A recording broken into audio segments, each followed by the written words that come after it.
Buenas noches, bienvenidos a Sala de Prensa de Noticias Caracol en vivo con varias historias de lo que es noticia en este momento a nivel político en el país. El Pacto Histórico llevó a cabo su consulta interna para definir su carta presidencial rumbo a las elecciones de 2026. El senador Iván Cepeda se impuso con 1.533.284 votos. Eso es más o menos el 65.1%, seguido por la exministra Carolina Corcho, quien obtuvo 676.110 sufragios. Eso es un 28.7% más o menos. Y el exalcalde de Medellín, Daniel Quintero, con 144.677 votos. Eso es el 6.1%, pese a haber anunciado días antes su retiro del proceso.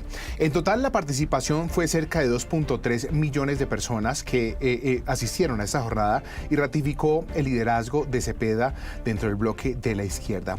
La consulta se realizó en medio de un proceso de reorganización interna del movimiento que busca consolidarse como un partido político formal ante el Consejo Nacional Electoral.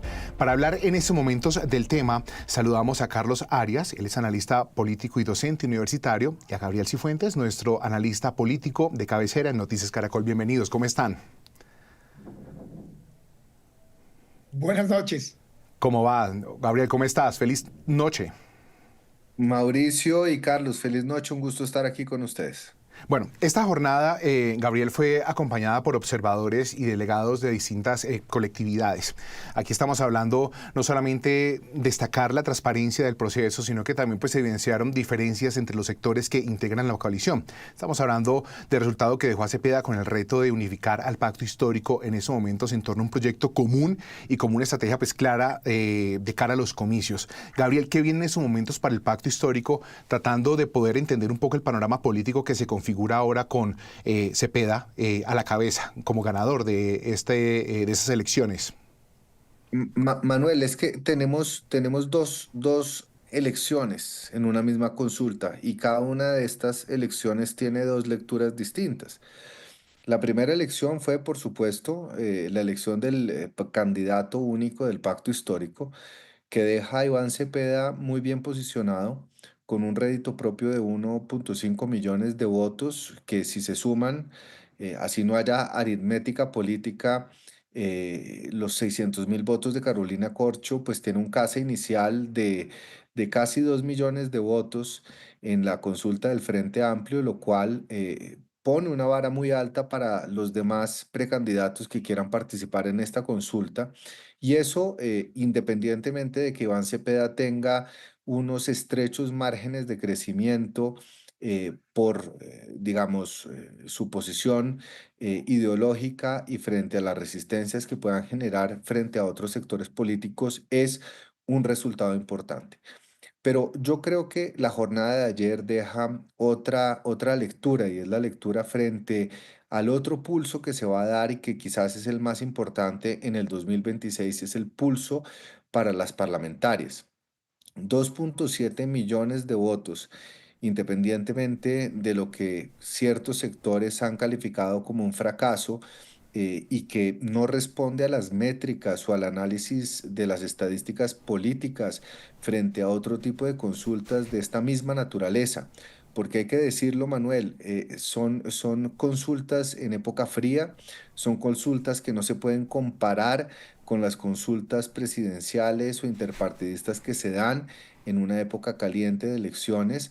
Dejan varias lecciones. La primera es que hay petrismo, hay una base que, si bien es menor a la que muchos esperaban, es una base sólida y que empata en número de votos, y esto sí es comparable frente al resultado de las elecciones parlamentarias del 2022, donde el pacto histórico logró 2.8 millones de votos, lo cual le significó prácticamente 20 curules en el Senado y tantas muchas otras representaciones en la Cámara de Representantes.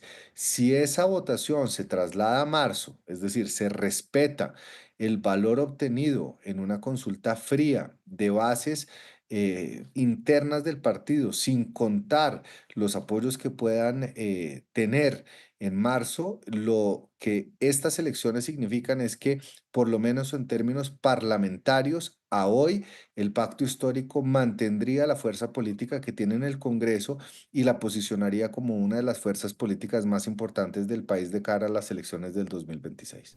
Gabriel y Carlos, si bien estábamos hablando nosotros que dentro de la semana pasada se dijo mucho que la consulta, por los mismos problemas logísticos que habían, de hecho la registraduría recibió una carta del pacto histórico pidiendo ellos no solamente garantías para que las votaciones se realizaran también en zonas rurales. Acá hay un panorama claro y es que por lo menos ese tipo de votación de la consulta sí tuvo una baja considerable en los centros urbanos. Estamos hablando, por ejemplo, que Bogotá tuvo una baja afluencia de votación. Carlos, ¿usted cómo lee e interpreta estos resultados? Estamos hablando que una Bogotá que ponía muchos votos a la izquierda, pues en esos momentos fue un bajón que representa también algo que la ciudad quiere hablar o quiere decir. Bueno, para complementar algo del análisis de Gabriel, con el cual me gusta muchísimo compartir este tipo de espacios, dado que tiene muchos y muy buenos datos, es importante añadir lo siguiente, y es que, y recogiendo la pregunta suya, lo que se evidencia cuando uno empieza a hacer el análisis del detalle de cómo fue la votación, claramente cae en lo que usted señala, y es que los grandes centros urbanos y los departamentos mayormente poblados fueron departamentos en donde el pacto histórico empieza a ceder terreno. Y esto es consecuente con lo que ha venido sucediendo, por ejemplo, en Bogotá, en donde en 20 localidades de la ciudad, el candidato del petrismo, Gustavo Bolívar, pierde estrepitosamente no solamente contra Carlos Fernando Galán, que es una persona que tiene una historicidad, tiene una historia política importante y relevante en términos de opinión pública y de trayectoria, sino pierde contra un casi perfecto desconocido como es Juan Daniel Oviedo. Esto se reitera hace 8 días en los consejos de juventud, en donde el pacto histórico pasa en el 2021 de ser el primero o la segunda fuerza política entre los jóvenes a ser el noveno, aunque muchos de los movimientos que, digamos, alcanzan buena votación en esos consejos de juventud son de izquierda. Es innegable que la Colombia humana pierde porque llega hasta el noveno puesto, siendo superada por movimientos juveniles como el partido Mira, como juveniles me refiero a representación juvenil de esos partidos, como el Mira, como Cambio Radical, y retoma el Centro Democrático un posicionamiento importante e interesante. Ese es un primer aspecto para decirle que sí, efectivamente, aunque la consulta tiene unos números importantes, no es posible decir que fue un fracaso desde mi perspectiva. Sí tiene unos vacíos importantísimos en donde la izquierda empieza a ceder terreno. Ahora bien, hay un análisis que quiero complementar con esto y es dónde queda la votación del pacto histórico en esta consulta. Y es algo que para algunos puede ser coincidencia, pero que para mí tiene un trasfondo muy complejo y delicado. Y es que parte de la votación en donde el pacto histórico suma en esta consulta son departamentos en donde el informe de Naciones Unidas señala que las disidencias de las FARC y el ELN, el Ejército de Liberación Nacional, ha venido retomando territorio. Entonces, o es que hay una complacencia o hay una complicidad, que esto es muy grave lo que estoy señalando, o claramente, digamos, hay estructuras políticas de estos grupos armados al margen de la ley que, digamos, han permitido la participación política de la izquierda como anteriormente no se daba, para ser políticamente correctos y para darle un beneficio inventario a la respuesta. Carlos, o sea que usted está diciendo dentro de su análisis que pudo haber de pronto coacción por parte de estos grupos para poder determinar en esta consulta del pacto histórico algún tipo de votación. Mire, la coacción es claramente un delito y debe ser comprobado no por un analista político, sino por las entidades de control, específicamente la Fiscalía. Pero lo que yo sí le puedo decir con total tranquilidad, sin ningún tipo de problema a una rectificación, es que hay departamentos en donde el pacto histórico anteriormente no era tan fuerte, ¿sí? Y que hoy resulta que es más fuerte que antes. Estoy mencionando departamentos como Córdoba y como Atlántico. Y hay un informe de la silla vacía que confirma que el clan Torres, que es un clan empresarial y político bastante cuestionado por varios contratos que han recibido en este gobierno, sube en términos de votación y posiciona una de sus fichas para el próximo Senado dentro de la lista del pacto histórico. Lastimosamente, sobre este tipo de temas los activistas del pacto histórico no se pronuncian. Y a mí me parece que es algo que debe tener énfasis y que lastimosamente, dada la fuerza electoral que se presentó ayer y dado la noticia, lo que generó noticia alrededor de esa votación, este tipo de análisis en detalle no se ha hecho, pero me parece absolutamente relevante y me parecería a mí que el pacto histórico y la fuerza de izquierda que ganó ayer debería pronunciarse sobre ese tipo de apoyos y respaldos que han recibido en ciertas regiones y por qué en algunas regiones en donde hay presencia de las disidencias y ELN, su votación aumenta. Acá hay, dentro del análisis, Gabriel, estamos hablando que la jornada pues, fue acompañada por observadores y delegados que, pues, en medio de las distintas posiciones que pudiesen tomar, pues muchas colectividades han hablado que pues, a esta consulta le faltó un poco precisamente de transparencia, hablándolo pues, a carta abierta. Para usted, ¿cuál es el panorama que se da en medio de todo lo que hubo? De hecho, Iván Cepeda dijo que él claramente iba a mostrar cuáles fueron por lo menos el dinero invertido, que fue una mínima suma en comparación a otras consultas. Gustavo Bolívar también habló de precisamente que este proceso en el cual se dio dentro de esta consulta, pues se dio de una manera transparente. Para usted, ¿cuál es su percepción de todo esto? Claro, estamos hablando no solamente de un panorama crítico a nivel de orden público, como lo dice Carlos, que puede influir, no queremos aseverar absolutamente nada, pero pues estamos hablando de colectividades que pues destacaron algo como tal. Para usted, ¿cuál es el panorama, Gabriel?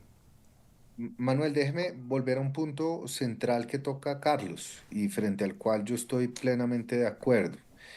Si uno analiza los resultados a nivel territorial, hay dos conclusiones. La primera es que el pacto histórico se afianza en la periferia, es decir, en la zona Caribe, Pacífico, suroccidente del país y en el sur, que no es representativo, pero que igual fue muy importante en las elecciones del 2022. Es decir, el mapa político del 2022 parece estar calcado un poco con los resultados de la consulta de ayer, guardadas las proporciones, salvo en Bogotá. En Bogotá, el pacto histórico para las elecciones a la Cámara, que yo creo, y repito Manuel y Carlos, que creo que el comparativo no tiene que ser la consulta del pacto histórico del 2022, sino los resultados al Congreso, tratándose de unas elecciones primarias. Y ahí hay mucha discusión, pero si nosotros tomamos como métrica los resultados al Congreso, los comparamos y los sobreponemos, da una lectura, como bien señalaba Carlos, que coincide, digamos, con el panorama del 2022 en la distribución del voto y de las preferencias, salvo en Bogotá. En Bogotá, Manuel, le repito, el pacto histórico, votos a la Cámara en el 2022 superó los 800.000. En el caso de la consulta de ayer, el pacto histórico no sacó sacó algo como 300.000. Esto es una reducción del 60%. ¿Y por qué esto es relevante? Porque Bogotá sigue siendo un fortín político para cualquier movimiento, para cualquier fuerza. Representa el 13% de la votación nacional y perder Bogotá limita, no tanto para el Congreso, pero sí para las presidenciales, una posibilidad de poder lograr un buen resultado en las presidenciales. Aquí que vemos que si se respetaran los resultados en marzo de lo que vimos ayer, prácticamente la Cámara por Bogotá, que tiene 18 curules, 7 de las cuales hoy en día están en manos del pacto, podrían bajar a unas 3 curules. Eso significa una reducción sustancial y una falta de apoyos, una reducción de los apoyos a la izquierda en Bogotá, que sigue siendo un centro político fundamental. Ahora, para contestar su pregunta, quiero decirle que la registraduría a lo largo de la jornada estuvo reportando partes, incluso con la Procuraduría, de que las elecciones o las votaciones se realizaron en orden de acuerdo con los pactos que se habían logrado con los partidos que hacían parte de la consulta, estableciendo más de 20.000 mesas o aproximadamente 20.000 mesas en más de 9.000 puestos de votación. Y hay que reconocer una cosa, Manuel, que es muy importante. El despliegue de la registraduría, el despliegue de las autoridades, el despliegue tecnológico, el despliegue de capacidades es distinto en una fecha fría, en una consulta, que de acuerdo con la ley 1475, que es la que rige la materia, establece unas diferencias frente a lo que van a ser las elecciones en marzo, en mayo y en junio. Diciendo esto, no quiero señalar que no sea necesario atender las más de 110 denuncias y reportes de la Defensoría del Pueblo, de la sociedad civil, y verificar efectivamente que todas las denuncias que han sido allegadas a las entidades electorales sean atendidas adecuadamente y que se verifique si hubo alguna clase de irregularidades, si hubo alguna clase de limitaciones, pero en términos generales, para una consulta de este tipo, en una fecha atípica, creo que la registraduría cumplió con su labor, cumplió con su deber y en términos generales, incluso de acuerdo con las cifras de el Ministerio de Defensa, las cifras oficiales del gobierno, estas elecciones se dieron en medio de una situación de tranquilidad y sin alteraciones mayores del orden público.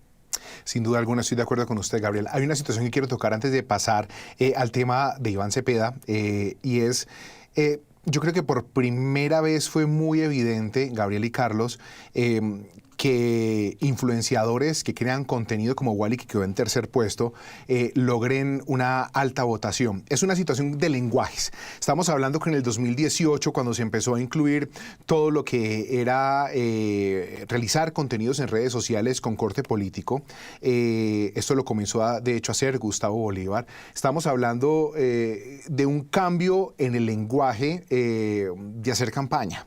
Pero ¿ustedes cómo vieron ayer esos resultados cuando influenciadores, creadores de contenido, claramente con un corte político, pues lograron una alta votación? Estamos hablando, por ejemplo, de Wally, que quedó en tercer puesto. Pero no solamente esto. Gustavo Bolívar fue, de hecho, quien implementó el uso de influenciadores para poder potenciar muchas cosas, como cuando estaba en Prosperidad Social. Bueno, pero que esto también crea un margen de qué es lo que dice o qué tanto dice el creador de contenido como pensamiento propio, o si es publicidad política paga. ¿Usted cómo lo ve, Carlos? Bueno, pues este tema me encanta porque hace parte de mi investigación de tesis doctoral, y es donde la sociedad del espectáculo cada vez más se copa la política y se hace dueña de ella. ¿Qué quiere decir esto? Es que hoy claramente se confirma lo que venimos viendo desde 1980, 1990, y es la espectacularización de la política, en donde personajes del entretenimiento, la farándula, llegan a la política simplemente por un reconocimiento, o incluso en algunos momentos, en la década de 1980, el 90, principios del 2000, se hacía como una especie de agradecimiento a esas figuras del entretenimiento por ser deportistas, porque habían estado en la televisión mucho tiempo. Y hoy eso se ha venido transformando y ha venido mutando a los influenciadores y creadores de contenido. ¿Qué significa esto más allá del contexto histórico que acabo de señalar? Es que hoy lastimosamente y a veces es mucho más importante sonar, hacer escándalo, generar emociones disruptivas, ya sean de rabia, de odio, de ira, de temor, lastimosamente poco de esperanza y de amor, que las propuestas o la experiencia y la trayectoria que tengan los líderes políticos o las personas que se acercan a los escenarios de poder. Y esto, digamos, hoy lo estamos viendo en Wally, lo estamos viendo en Lalis, lo estamos viendo en muchos de los personajes que hoy tuvieron mucha más votación que personas como, por ejemplo, David Racero, que tiene una trayectoria política muy fuerte, aunque ha estado vinculado a una serie de escándalos que hoy lo tienen en vilo en investigaciones.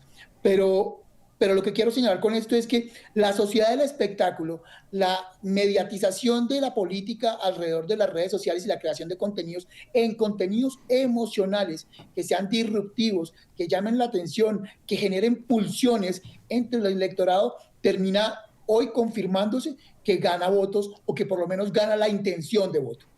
Bueno, entonces aquí se podría hablar básicamente, Carlos y Gabriel, entonces que pues el grueso que salió ayer a votar pues pueden ser jóvenes y consumen redes sociales o hablar de un rango, ¿no? O cómo usted lo ve, Gabriel, Sí. cuénteme usted. A ver, porque No, aquí veo dos posiciones. O no, sea, aquí, Carlos me dice que sí, me lo acentúa, pero usted me dice que no. Cuénteme usted para usted por qué no, no, Gabriel. yo coincido con Carlos, Ajá. indudablemente, pero uno no puede olvidar que también en las listas del pacto salieron personajes como Pedro Flores, que fue el más votado para el Senado y que es representante de una maquinaria del clan Torres en el Caribe, o Laura Ahumada, que es la ex esposa del alcalde de Barranca Bermeja, varón electoral. Es decir, hay una combinación de cosas. Y en el 2022, Manuel, personajes como Mafe Carrascal, que se había hecho famosa por su pelea con el Grupo Aval, o Katy Jubinado, que se había hecho famosa por el eslogan Trabajen vagos, que también eran personas digamos, con gran influencia en redes, quedaron. Entonces, yo creo y coincido plenamente con Carlos que aquí hay una tendencia creciente frente a la política del espectáculo, pero no es lo que dominó necesariamente la decisión de los electores. Nosotros estamos viendo el caso de Wally, que es un caso impresionante, pero nos olvidamos que JP Hernández, que fue el segundo o el tercer senador más votado en el 2022, también venía de las redes sociales y de su canal de YouTube. Entonces, pero también tenemos dentro de las listas personas como Wilson Arias, que han hecho carrera política en el polo democrático y que tienen estructura, que tienen trabajo, que tienen base. Hay una combinación de factores, pero lo que sí estamos viendo es que hay una tendencia creciente a que dentro de las listas políticas no solo quepan esas personalidades y esas figuras que han hecho carrera política o que tienen trascendencia en construcción de bases y proyectos, sino también personas que tienen una comunicación activa en redes sociales. Pero yo no podría, Manuel, concluir que hoy en día el resultado que se vio ayer es simplemente la inundación de influenciadores, porque si uno ve cómo quedaron distribuidas las listas, sí hay influencers, sí hay creadores de contenido, pero también hay personas que han hecho carrera política y también hay personas, desafortunadamente, que Ujú. representan no los valores del pacto histórico, sino maquinarias tradicionales, incluso cuestionadas por las formas de hacer política, que quedaron en los primeros lugares. Hay una combinación de factores. Gabriel, se nos está acabando el tiempo en este momento, Carlos, pero la pregunta es, claramente Iván Cepeda se consolida como el heredero natural del gobierno de Gustavo Petro en virtual caso que llegase a una presidencia, pero pues en estos momentos, ¿cuál es el mayor reto de Iván Cepeda para poder llegar fuerte a ese Frente Nacional, pero sobre todo mirar con una situación que ha calado mucho en medio de escándalos, ahora la lista Clinton para el presidente Gustavo Petro, que no solamente pues, afecta a él su imagen, sino también al pacto histórico? ¿Qué viene para él en su trabajo? ¿Qué viene ahora, Carlos? Uy, qué pregunta tan divertida y que me llega también al grano de las emociones y la psicología. Hoy, lastimosamente, y lo que nos dicen los estudios de percepción, por lo menos los de rankings digitales, y esperemos lo que se confirme o no con las encuestas que salen después del 1 de noviembre, es que los electores están buscando mensajes disruptivos, mensajes emocionales, mensajes en donde se pueda generar un proceso de otredad, que es básicamente verse reflejado en el otro, que esa persona represente esa indignación, esos candidatos representen esa indignación, ya sea para un proceso de continuidad política o un proceso de transformación y de cambio. Y ahí, con ese contexto, quiero decirle que el perfil político, el locus político de Iván Cepeda es un locus político completamente diferente al de Gustavo Petro y de muchos de los actores políticos de hoy de la derecha. Es un locus político más tranquilo, es un discurso sesudo, dialogado, es un discurso mucho más aterrizado, menos vehemente y básicamente para la audiencia menos emocional. Y creería yo que ese discurso emocional solamente cala en ciertas franjas de audiencia, en ciertos tipos de lectores que son mucho más cualificados. Y creería yo, a partir de esto, que el trabajo que debería desarrollar Iván Cepeda y todo el equipo del Pacto Histórico es no disfrazar a Iván Cepeda de un tipo emocional, porque si no lo desdibujarían, pero sí imprimirle algo de emoción a su discurso, algo de vehemencia y contundencia que le permita diferenciarse de actores políticos como Roy Barreras, que seguramente llegará en marzo en el Frente Amplio. Carlos, Gabriel, estamos rápido, ya estamos cortos de tiempo. Vea, yo le digo que el principal reto de Iván Cepeda es lograr romper el techo porque tiene un margen de crecimiento muy pequeño. Es considerado como una persona muy aliada y muy leal al presidente Gustavo Petro, pero sigue estando en esa orilla que muchos consideran como radical y va a necesitar espacios del centro más importantes y entonces va a tener que desescalar ese discurso petrista para tratar de convencer a sectores más moderados de que puede llegar. Yo creo que el mayor enemigo de Iván Cepeda es su techo, es ese estrecho margen de crecimiento que tiene hoy en día. Siempre va a ser un gusto hablar con ustedes, Carlos. Muchas gracias por acompañarnos en Sala de Prensa de Noticias Caracol en Vivo. A ustedes muchísimas gracias, un placer volver a estar con Gabriel. Gabriel, a usted como siempre, gracias por darnos tan claro el panorama. Usted siempre en medio de todos los aportes pues nos da luces en medio de lo que significa este gran reto para el país. No, yo aprendo cada vez que debato aquí con Carlos, así que el placer es mío por habernos acompañado. Lo vi y lo entendí. A ustedes, gracias por acompañarnos en Sala de Prensa de Noticias Caracol en Vivo. Nos vemos en otra oportunidad y sigan ustedes conectados con la programación de nosotros.